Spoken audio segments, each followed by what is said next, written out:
আমি প্রথমেই প্রণাম জানাই। নমস্কার বন্ধুরা, বিশেষ করে খুবই খুশির খবর। আজ 8ই জানুয়ারি 2026 কৃষক বন্ধু প্রকল্পে রবি সিজনের দ্বিতীয় কিস্তির টাকা আজকে ছাড়লেন মাননীয় মুখ্যমন্ত্রী মমতা বন্দ্যোপাধ্যায়। প্রত্যেক কৃষকের জন্যই বিরাট সুখবর। আজ 8ই জানুয়ারি ইতিমধ্যে কৃষক বন্ধু প্রকল্পের রবি মরশুমের দ্বিতীয় কিস্তির টাকা আজকে ছাড়লেন মাননীয় মুখ্যমন্ত্রী মমতা বন্দ্যোপাধ্যায়। আজ কিছুক্ষণ আগেই গঙ্গাসাগরের একটি অনুষ্ঠানের মাধ্যমে মমতা বন্দ্যোপাধ্যায় কৃষক বন্ধু প্রকল্পের রবি মরশুমের টাকা ছেড়ে দিয়েছেন, সেই ব্যানারও প্রকাশ করেছেন। আপনারা অনেকেই জানতে চেয়েছিলেন কৃষক বন্ধু প্রকল্পের টাকা কবে ঢুকবে।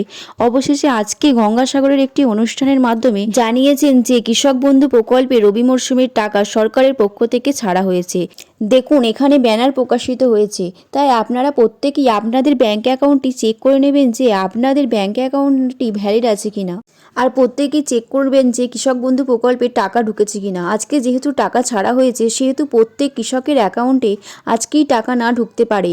পরবর্তী ধাপে ধাপে প্রত্যেক কৃষকের অ্যাকাউন্টে টাকা ক্রেডিট হবে। আজকেই সবার অ্যাকাউন্টে টাকা ঢুকবে এমন নয়, প্রত্যেক কৃষকের অ্যাকাউন্টে ধাপে ধাপে টাকা পাঠানো হবে। আর কে কোন জেলা থেকে দেখছেন ভিডিওটি অবশ্যই দেখাবেন। আর কোন কোন জেলা কৃষক বন্ধু প্রকল্পের টাকা প্রদান করা হয়েছে, কোন কোন জেলার কৃষকদের ব্যাঙ্ক অ্যাকাউন্টে টাকা ঢুকে গেছে আর কাদের ঢোকেনি, কমেন্টে অবশ্যই জানাবেন। আর টাকা না ঢুকলে আপনি কৃষক বন্ধু হেল্পলাইন নাম্বারে যোগাযোগ করতে পারেন। দেখুন, এখানে স্ক্রিনে হেল্পলাইন নাম্বার দেওয়াই আছে, এখান থেকে আপনারা যোগাযোগ করতে পারেন। তো এইরকম দরকারি খবর পেতে ভিডিওটি অবশ্যই লাইক করবেন এবং আমাদের চ্যানেলটি সাবস্ক্রাইব করবেন।